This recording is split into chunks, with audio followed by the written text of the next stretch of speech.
Welcome, guys. A detailed developer's letter called Alicia's letter got released just now, so I'm gonna summarize what they're talking in detail. First of all, the level to enter the Northern Kurzan is 1600.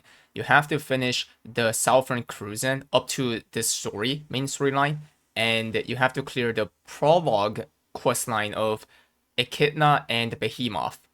In order to get the tier 4 relic gear, your level have to be at 1620 to do a certain dungeon called Kenwat Fortress. You also have to finish the Northern Kurzan storyline.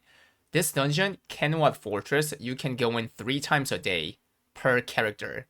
And at the end of the dungeon, if you clear it, then you get a selection tier 4 relic gear chest. And not only that, with a low chance, you can get like more than one selection chest.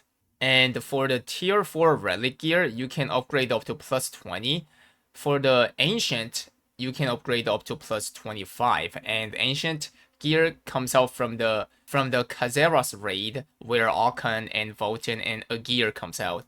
You can upgrade from tier 3 to tier 4. So your level have to be at least 1620 to do that Kenwat Fortress content, right? So let's say your Alkan gear is at here, 1620.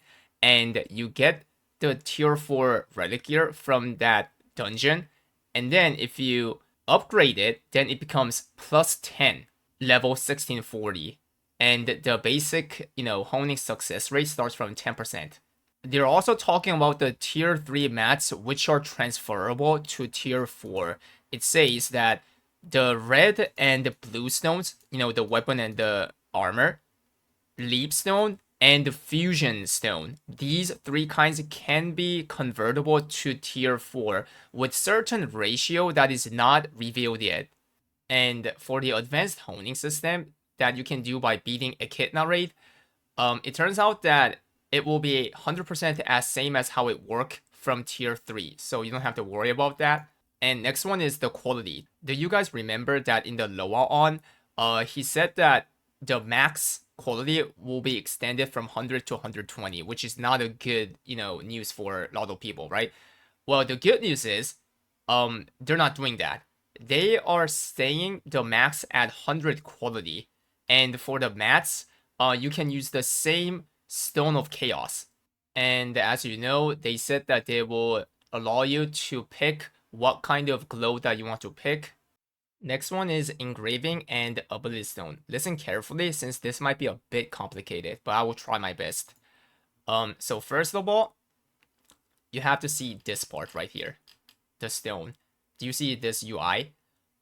You will see 4 segments, right? 1, 2, 3, 4 on each of the grade, and this stone mark, 1, 2, 3, 4 segment.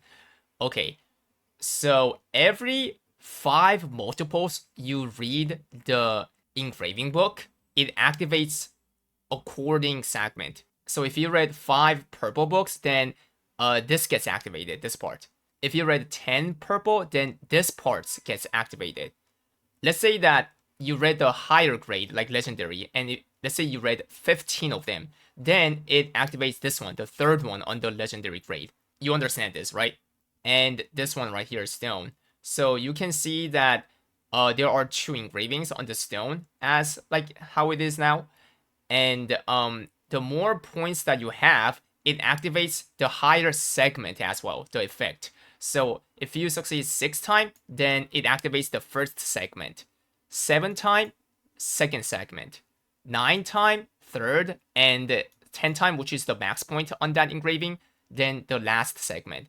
Does that make sense? So the point of the stone on that specific engraving and the engraving books on that engraving all matters to increasing the figure, the power of that engraving. That's what's going on. By the way, this ability stone part is different from other engravings. This one is on adrenaline, and it says it increases attack power for this much per stack.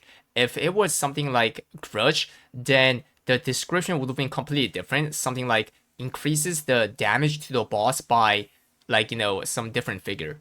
Now, with this being known, let's go back to here. So what can this mean? Curse Doll, level 2 stone, and yellow color of ×3. This means the person is using an ability stone that contains Grudge and Curse Stall, because these two are the only ones that have the stone mark at the moment, right? And they're at level 2, which means this guy succeeded 7 times on each of the Grudge and Curse Stall. Does that make sense? And also, the person read 15 of the legendary engraving book and 15 of the legendary Grudge as well, because it's at yellow ×3. And that leads to Curse Stall increasing 17% damage. By the way, Curse Stall does not increase, attack power anymore, it's damage. It's gonna be changed in tier 4. And the Grudge says it increases the damage by 21%.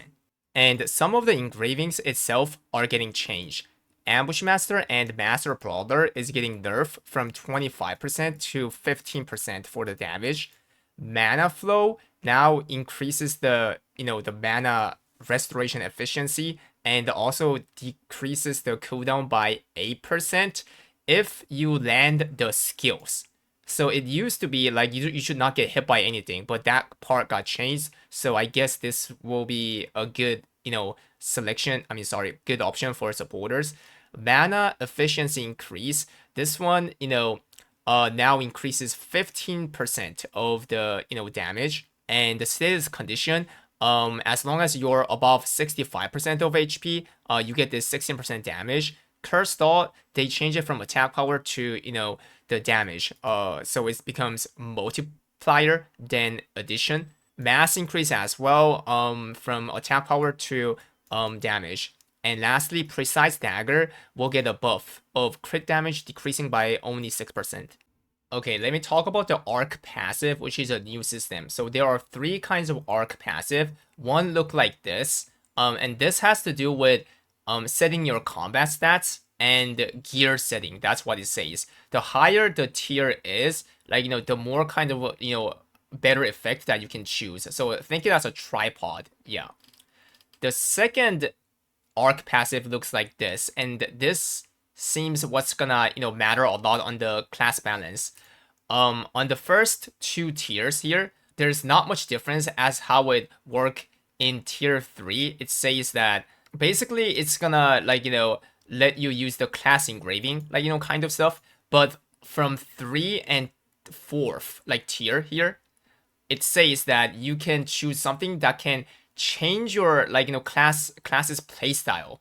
So for example, like what the director said in the Loa on, the non-identity class can turn into an identity class kind of stuff.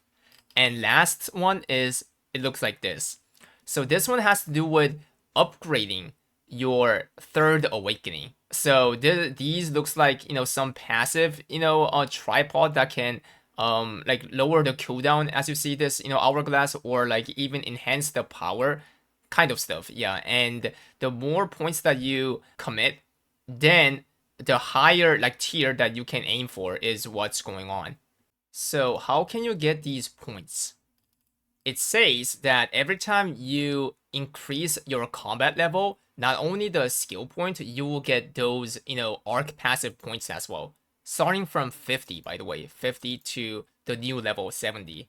And it also says if you wear ancient, not the relic, ancient tier 4 gear, which you can get from the new Kazeras raid, then it says that the gear will actually provide more points for the arc passive.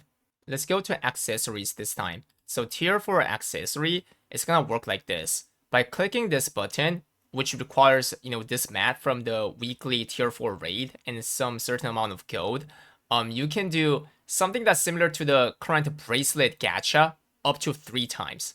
And there are a lot of effects, options that you can bump into. This one, for example, on the first line says it increases the efficiency of the brand from the supporter by 1%. It also says that not only something related to each classes, it can also provide additional effect of the arc passive that certain classes have. So in order to know all the options in detail, it looks like season 3 have to come out. The next one is tier 4 bracelet. It's similar to the tier 4 accessory that I described earlier.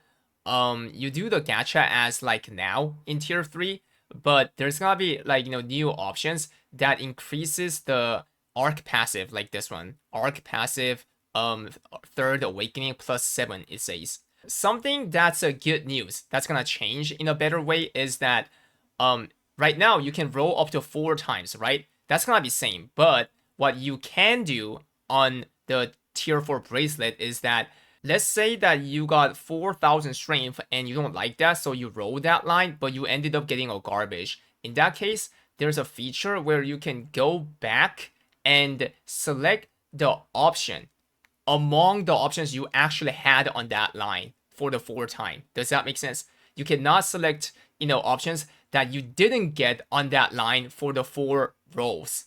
Alright, this time the gems. As you guys know, the damage gem now can benefit the supporters. Like for example, this one says increases the allies' attack power buff efficiency, and this one says increases the allies' damage power efficiency. This one says like heal, and this one is shield, so on and so forth.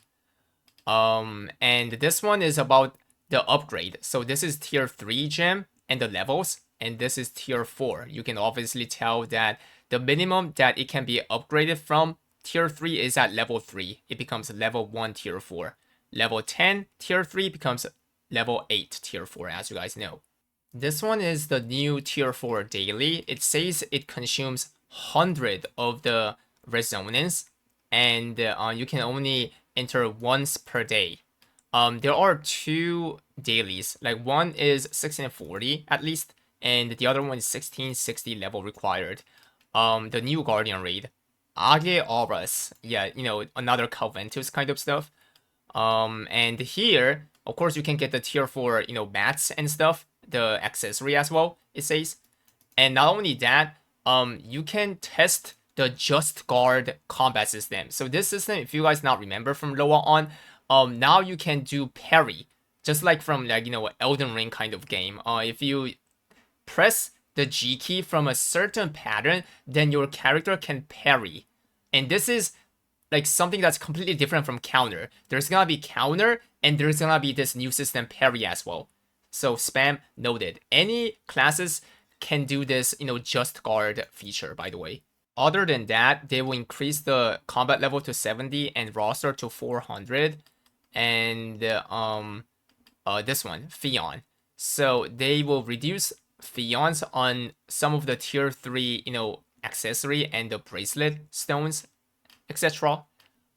This one you can easily figure out by clicking the, this link in the description below. Also, tier 3 characters will be able to have permanent 5x3 engraving like this.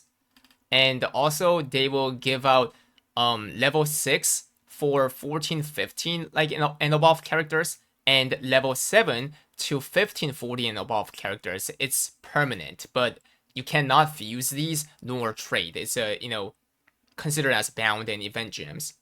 The next one is alleviation on Transcendence and Elixir. So TLDR, they're reducing gold required to almost half like this each click on Transcendence, but double the amount of the mass that you can get on weekly content. So this one is Dark Fire times 2, it says. And also, for retrying, it requires this much, a lot of gold, but it will be reduced to half like this.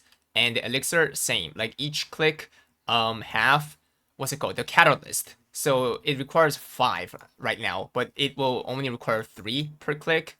And of course, the amount will get doubled. The weekly limitation will be extended as well. And another one is this part right here. So this is like, they're just like, changing the effect of the Transcendence, as you see, to something that is more intuitive. So for example, this part right here is chest, 5, 10, 15, and 20 effect. And this is like how it works right now. Like it's so long, right?